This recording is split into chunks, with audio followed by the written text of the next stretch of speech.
Widianingsi. Saya Kalim Giratna. Saya Rene Dekunyasari. Saya Eka Kusukanima. Saya Amroy Nizokwanina. Saya Indah Febriani.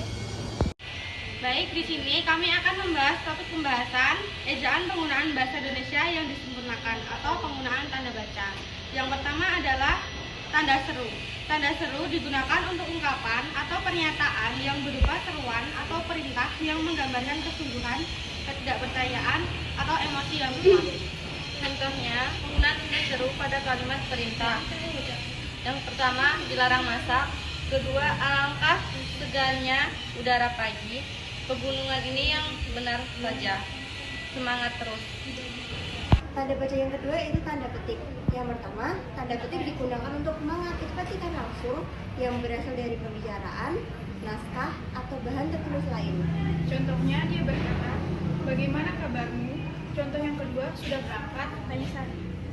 Yang kedua, ada tanda petik yang digunakan untuk mengapit judul puisi, judul lagu, judul artikel, judul naskah, judul bab buku, judul pidato, judul subtema yang terdapat di dalam kalimat. Contohnya, bacalah saja Berdiri Aku dalam buku ini. Contoh yang kedua, bacalah Belajar Membaca dalam buku pelajaran bahasa Indonesia. Yang terakhir atau yang ketiga yaitu tanda petik yang digunakan untuk mengapit istilah ilmiah yang kurang dikenal atau kata yang mempunyai arti khusus. Contohnya, dia disebut pahlawan kesiangan. Contoh kedua, Marisa memakai celana Tanda pisah. 1. Tanda pisah dipakai dalam pembatasan penyisipan kata atau kalimat. Contoh, kemerdekaan itu hak segala bangsa harus dipertahankan. Keberhasilan itu saya yakin dapat dicapai kalau kita mau berusaha keras. Kebudayaan khas daerah wajib perlu dilestarikan. Suara rakyat saya yakin akan didengar menjadi pendukung keputusan publik secara nasional. Pancasila yang diyakini sebagai dasar negara harus dilaksanakan sesuai dengan ayat-ayat yang terdapat di dalamnya. 2. Tanda pisah dipakai dalam mengapit kata atau kalimat penjelas. Contoh, seluruh alam semesta, planet, bulan, matahari, dan beserta isinya diciptakan oleh Tuhan Yang Maha Kuasa. 3. Tanda pisah dipakai di antara dua bilangan yang berarti sampai dengan atau sampai ke. Contoh, acara ini akan dilaksanakan pada pukul 8 sampai 9.30. Tanda elips digunakan untuk menunjukkan bahwa dalam suatu kalimat atau kutipan ada bagian yang dihilangkan atau tidak disebutkan. 2. Tanda elipsis digunakan untuk menulis ujaran yang tidak selesai dalam dialog. 3. Tanda elipsis digunakan untuk menandai jeda panjang dalam tuturan yang dituliskan. 4.